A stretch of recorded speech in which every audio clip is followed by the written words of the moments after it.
Quem ainda não se perguntou o que a ciência diz sobre ETs? O que a Bíblia fala sobre isso, né? E o caso Varginha. Eu sou o pastor Paulo Carvalho e esse aqui é o programa Farsa dos Extraterrestres e nós estamos no episódio número 2 e eu quero falar sobre isso com vocês hoje, ok? Então vamos lá.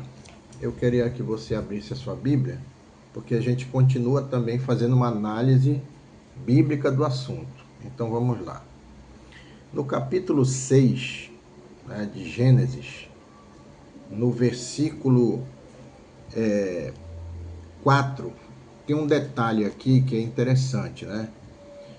Esse versículo 4 diz assim: havia naqueles dias gigantes na terra e também depois, quando os filhos de Deus, essa palavra filhos de Deus são anjos, tá? Ela é usada exclusivamente para anjos. Nós falamos no episódio número 1. E ele diz aqui: entraram as filhas dos homens, ou seja, cruzaram, mantiveram, né, algum tipo de cruzamento. E a pergunta de algumas pessoas para mim em relação a isso: como é que os anjos cruzaram com as mulheres? Como é que eles podem fazer como os homens fazem biologicamente? Não, não é biologicamente. Hoje em dia, o homem ele chega a conceber, né, a ter um filho via proveta. Então, os anjos eles são mais inteligentes do que os homens, ok? Porque eles vieram da eternidade, eles vieram da plenitude do conhecimento.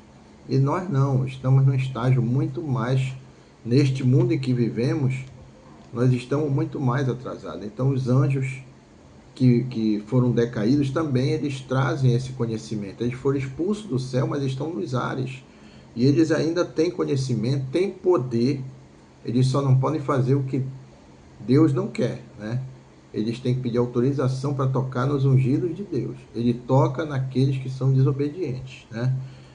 Ou aparece para aqueles que o invocam, né, como ocultistas ou coisa parecida. E nós vamos mostrar isso aqui no caso Varginha, inclusive.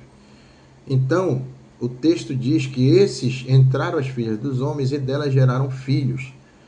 E estes eram os valentes que houve na antiguidade, os varões de fama. Mas o detalhe aqui que nós observamos havia naqueles dias gigantes na terra e também depois, né? E também depois, ou seja, porque logo na frente vem o dilúvio. E nós observamos que os gigantes que são apresentados na Bíblia, diante do dilúvio, que são os néfines, né, ou caídos, né, ou aqueles que caíram. Então, esses seres, né, eles tinham quase 4 metros, entre 3 e 4 metros. Então, não eram o gigantismo que existe hoje, que é 2 metros e pouco, né? E mesmo assim a pessoa morre cedo, porque ela não tem como aguentar o peso muito grande. E é uma dificuldade, tem complicações até fisiológicas muito grandes. Geralmente são pessoas que morrem cedo. Então, são aberrações, né? Não são o mesmo DNA do homem. E esses gigantes, inclusive, eu vou deixar o link sobre Israel com a Aline, que achou o livro dos gigantes no mesmo lugar em que se achou todo o Antigo Testamento, no deserto de Qumran. Tá? Eu vou deixar o link aí da Israel com a Aline. É um dos vídeos que você vai ver.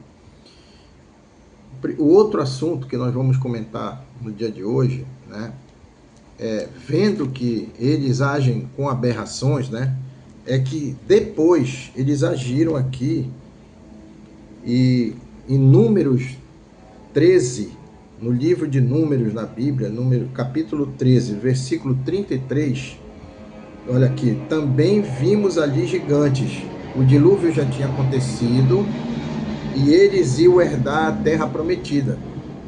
E quando eles chegaram lá, existiam os anaquins, que já eram outros. A Bíblia diz que também ali vimos gigantes, filhos de Anak, descendente dos gigantes, olha, descendente dos gigantes, e éramos aos nossos olhos como gafanhotos, e assim também éramos aos seus olhos. Ora, se os espias olharam daquilo olharam esses homens e eram gigantes, e eles falaram que eles eram como gafanhotos perto deles, então é a mesma coisa, é o mesmo padrão, de 3 a 4 metros. A cama de Og, que você vai ver o vídeo da Israel Qualine, foi descoberta em Israel, ela tinha 4 metros de tamanho, de comprimento. Então, para você ter uma ideia, não eram seres normais, eram seres deste híbrido, né, entre anjos e as filhas dos homens, né, os descendentes dos homens. Homens e anjos, né, que cruzaram. Na realidade, quando eu falo homens, aqui eu estou falando da humanidade, né, que foram mulheres. E conceberam essas aberrações.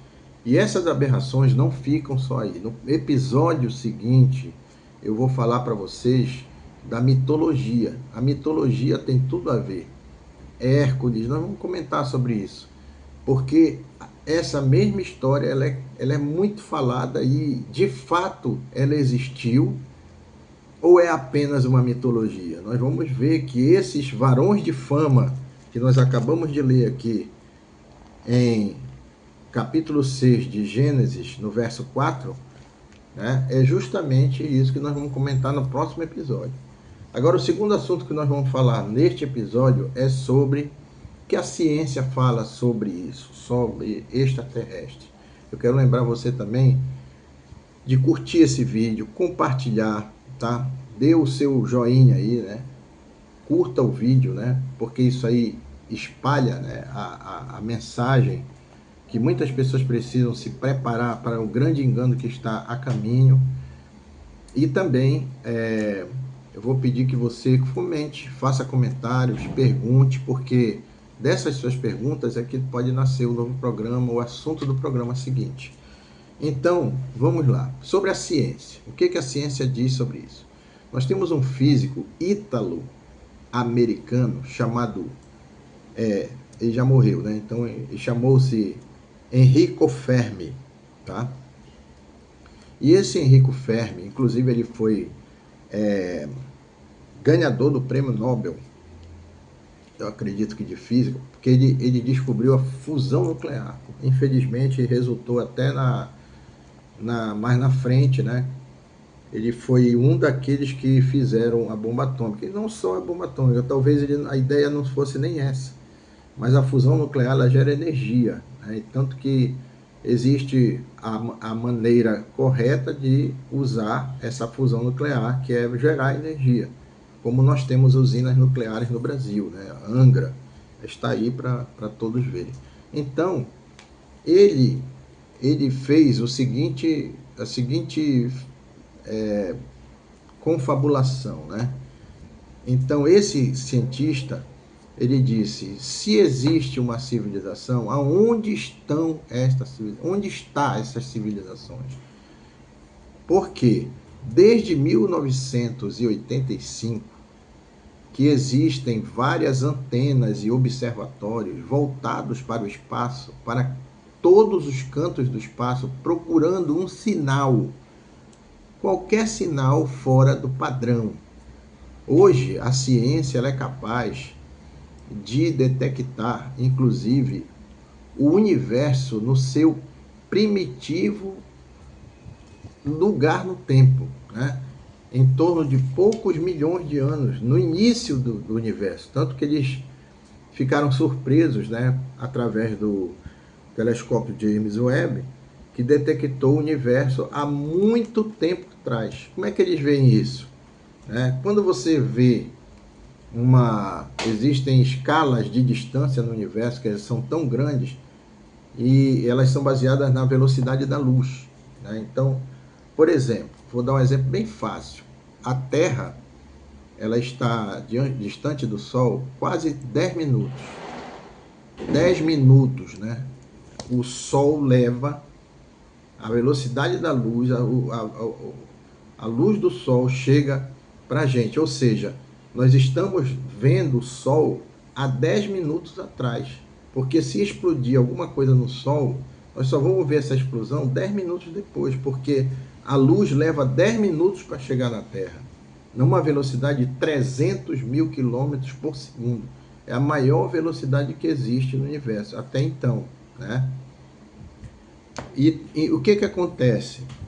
Então, quando nós focamos um telescópio em um lugar muito longe no espaço, na realidade nós estamos vendo uma estrela no passado, né? Porque ele está muito distante. E o James Webb, que é o telescópio mais moderno, inclusive vão lançar um mais moderno ainda do que o James Webb, mas esse ultra telescópio, né, James Webb, ele detectou o universo no início, tanto que surpreendeu eles, porque eles esperavam que estivesse o Big Bang ali, né, a grande explosão que inventaram nessa teoria, que é uma teoria, inclusive, feita por um religioso, por alguém cristão, né? E ele era um padre, e não descarta a criação, ao contrário, quem foi que apertou o botão do Big Bang? Né? Porque o universo está em movimento, e é por isso que eles deduzem. Então, tudo que nós temos hoje em dia é capaz de detectar vida ou possibilidade de vida em qualquer outro planeta, fora do nosso sistema solar e em outras galáxias, tá?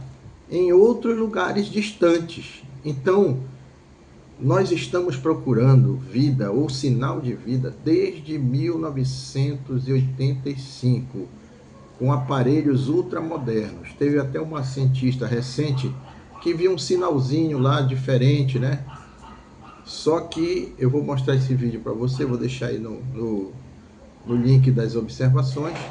E ela, na realidade, pensava até que, opa, nós achamos vida em outro lugar. E quando eles foram ver, era um pulsar, né? Um pulsar, era um sinal e uma frequência de um pulsar. Então, se tivesse vida inteligente, física, como a nossa no universo, nós teríamos já percebido. Eu não estou descartando que não haja vida de outra forma, de outra dimensão, de outra capacidade, de uma dimensão superior, como são os anjos, as criações de Deus, os querubins, né, o terceiro céu, né, que nós vamos aprender em seguida, né? Vamos entender que existem 3 céus, né? Na Bíblia fala sobre isso. E aí nós vamos entender aonde é que está Deus, né?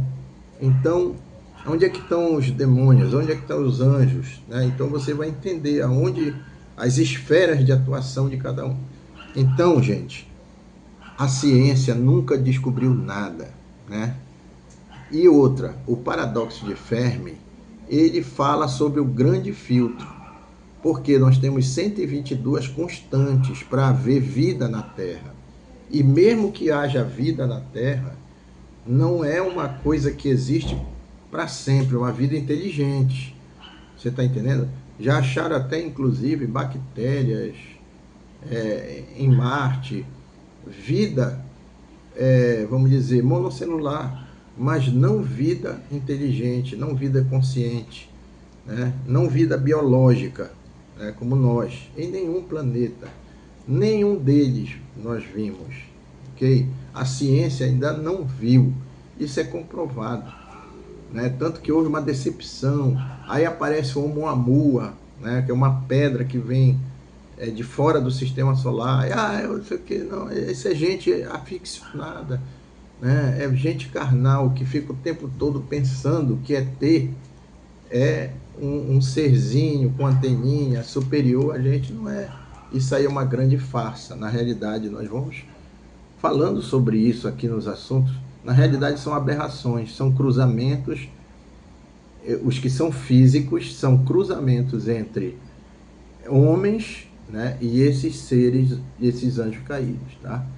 Então é por isso que nascem. Interessante, eu estava vendo uma reportagem com o Sérgio Sacani. Se uma pessoa, por exemplo, o homem está querendo ir para Marte, então se ele viver muito tempo em Marte, de 1 ano para frente, 1 ano a 10 anos, a cabeça dele vai aumentando, né? As pernas vão afinando, os membros vão afinando, porque é 40% ou quase 40% só a gravidade, então é muito pouca gravidade, entendeu? Então, o que acontece? Os ossos vão ter que diminuir, eles vão ter que se sustentar de outra forma, e o homem vai ter que se adaptar, entendendo? Aquele habitat. Quando ele falou em cabeça grande, eu disse, meu Deus, isso é parecido com esses seres, né? Então, pode ser que esses híbridos até, eles tenham essa capacidade, sim, de viajar de um lugar para outro, e eles têm a capacidade de transicionar as dimensões, porque na Bíblia nós vemos a teofania, né? Anjos se transformando em homens. Na casa da aparição para Abraão, Jesus aparece para ele antes de vir em carne com 2 anjos, e eles nem notaram, né? Bonito aqueles anjos ali, né? E apareceram e falaram, né? Yahvé, YHWH, né? Que é o tetragrama que é usado, quer dizer, enviados de Deus para falar com Abraão. E eles se transformaram em homens. Então é teofania. Eles têm essa capacidade. A Bíblia, inclusive, o apóstolo Paulo diz que eles são capazes de fazer qualquer coisa, né? Se transformar em anjos de luz até para enganar os homens. Nós temos uma arma, né? Que provai os espíritos, porque aqueles que vêm de Deus, eles confessam que Jesus veio em carne. Está aí o antídoto, né? Mande ele confessar, se aparecer alguma coisa na sua casa, no seu quarto aí te perturbando, manda ele primeiro repreende em nome de Jesus, porque em nome de Jesus ele tem que sair. Entendeu? Você vai ver como eles fogem do nome de Jesus, né? Porque o nome de Jesus tem poder sobre eles. Então são anjos caídos. E nós temos testemunho de pessoas que repreenderam esses, até no meio de uma abdução, tentativa de abdução, quando falaram o nome de Jesus, eles fugiram, sumiram, esvaíram, né? Então essas 122 constantes para que tenha vida, por exemplo, 21% de oxigênio, a distância exata entre o Sol, a estrela e o planeta, que é a zona habitável de um sistema solar, de um sistema que tem uma estrela e os planetas, né? Então tem que ter 122 constantes durante aquele tempo, né? Durante aquele momento. A vida é um grande milagre. A probabilidade que haja vida, que essas 122 constantes existam, é 0. Eu vou deixar o link aí sobre o paradoxo de Fermi para você ver que a ciência já descartou essa existência biológica de seres extraterrestres. Eles são ultra, né? Eles estão embaixo da Terra, por isso que esses cientistas aí estão sendo perseguidos, porque eles já descobriram, eles pesquisaram lá. Eles vivem na Terra, embaixo, nas cavernas, nas entranhas da Terra, porque são demônios, né? Então eles precisam de escuridão, né? Eles precisam, a luz para eles incomoda, entendeu? Então tem tudo isso aí. E o último assunto, né? Para nós encerrarmos o nosso episódio de hoje, é o ET de Varginha. Gente, eu tenho o link aí do que eu vou falar agora. Rony Vernet é o maior pesquisador no Brasil, e ele passou 2 anos pesquisando, aliás, 2 meses pesquisando direto esse caso de Varginha. Ele pesquisa tudo. Rony Vernet, ele é um homem, é um cientista, né? É físico, e engenheiro, né? Que trabalhou na Petrobras, e ele se dedica hoje para desvendar esses assuntos. Ele vai em cima mesmo, chupa-cabra, né? Tudo que acontece. A ilha de Marambaia também, os fenômenos que acontecem lá, que nós vamos também mais na frente falar sobre isso, sobre a mãe do fogo, né, que eles chamam, mas tudo isso aí envolve ocultismo, e nós vamos mostrar. E o caso do ET de Varginha é igualzinho.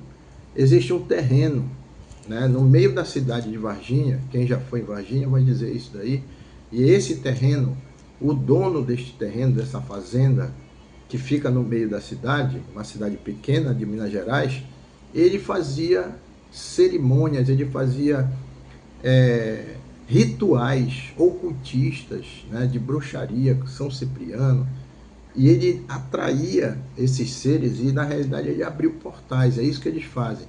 Ele abriu buracos de minhoca, falando fisicamente, né? Na física a gente chama de buraco de minhoca, de uma dimensão para outra. Então, esses seres o ET de Varginha, na realidade, ele é um dos tipos de seres que eles veem por lá. Eles já viam há muito tempo esses seres. E esse ser foi capturado. né? Cheiro de enxofre, né? Horrível, aquele cheiro de ovo podre, né? Levaram ele para o hospital. Eu não me lembro aqui qual foi o hospital, mas o médico que atendeu e viu ele, ele deu inclusive uma entrevista no Danilo Gentili. Ele deu uma entrevista agora para uma conferência e falou: olha, eu tive contato com esse ser, e é um ser, quando ele falou isso, meu Deus, é isso, é parecido um anjo, né? Exatamente, é um anjo caído, mas é um anjo, né? Caído, não deixa de ser um anjo. E quando ele falou parecido um anjo, por quê? Porque aquele olhazinho de gato de bota, sabe o olhazinho do gato de bota? Aquele olhar assim de vítima, né? Mas na realidade aquilo ali esconde um ser híbrido, né? É uma mistura entre o ser humano e os anjos caídos, tá?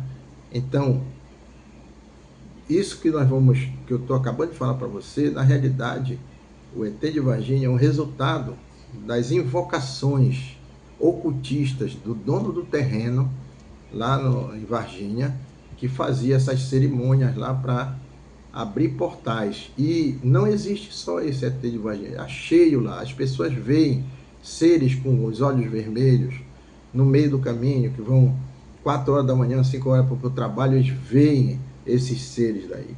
Então, gente, nós estamos desvendando quem são eles, né? Então, você que lê a Bíblia, que crê em Cristo, que crê na palavra de Deus, se prepare, né? E entenda que esses seres são espirituais. E lide com eles pelo nome de Jesus e pelo poder que há no nome de Jesus. Amém? Viva em santidade, viva com Deus, viva na paz de Deus, que o Senhor te abençoe. E no próximo episódio nós continuamos a nossa saga aí da farsa dos extraterrestres. Deus te abençoe.